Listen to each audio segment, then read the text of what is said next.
Tchou! Bonjour à tous, c'est GLG et je vous souhaite la bienvenue pour votre petit JT du Geek, toujours en mode électrique.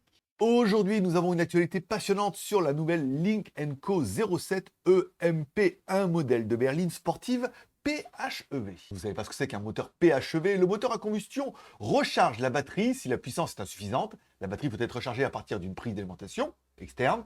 PHEV signifie Plug-in Hybrid Electric System. Ok, vous avez compris, il y a une batterie, et si jamais vous avez placé une batterie, on a un moteur thermique qui peut recharger la batterie, comme si vous aviez un petit générateur. Ce véhicule innovant a été testé dans les conditions hivernales extrêmes du nord de la Chine. La Lynk & Co 07 EMP adopte le dernier langage de design de la marque, avec des phares intégrés au pare-choc avant et des feux de jour près de la ligne de capot. Il présente une grande prise d'air à l'avant, des jantes sportives à 5 branches, des rétroviseurs latéraux sans cadre et des poignées de porte rétractables.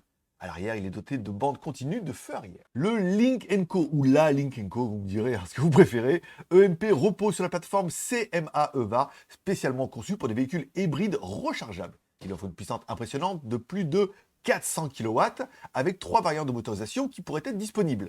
Un ICE de 1,5 litres pour 120 kW, moteur électrique pour 160 kW, avec une puissance totale de 280 kW et une batterie de 21 kW.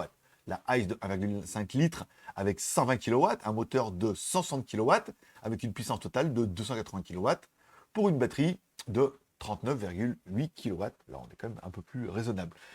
Un ICE de 1,5 litres pour 120 kW, toujours. 2 moteurs électriques pour 160 kW, plus 158 kW, avec une puissance totale de 436 kW, là ça commence à être sympa, et une batterie, toujours la même, la plus grosse qu'apparemment de la gamme, avec 39,8. La production du Lynk & Co 07 EMP devrait débuter en février. Lynk & Co est en projet pour un projet commun entre Geely et Volvo, donc on pourrait voir des châssis un petit peu communs à toutes ces marques. Il propose déjà 7 modèles fabriqués dans 2 usines en Chine. Allez, on finira par 2 photos qui ont été trafiquées par rapport aux photos volées. Donc ils ont enlevé le camouflage, ils ont mis une carrosserie, ce qui permet de donner un petit peu les lignes de la voiture. En attendant, n'oubliez pas de vous abonner, évidemment, et de cliquer sur la cloche pour ne louper aucune de mes vidéos tous les matins. Et ça sera tout pour aujourd'hui. N'oubliez pas de laisser un like ou un dislike en haut de ces vidéos, de me laisser un petit commentaire pour dire ce que vous pensez de ces Lynk & Co.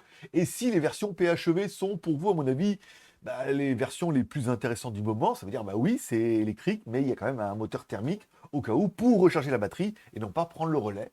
Moi, personnellement, j'aime plutôt bien. Je suis impatient de lire vos commentaires. En attendant, vous vous abonnez, vous mettez un petit like, un dislike. On se donne rendez-vous demain pour votre prochain JT du Geek, toujours en mode électrique.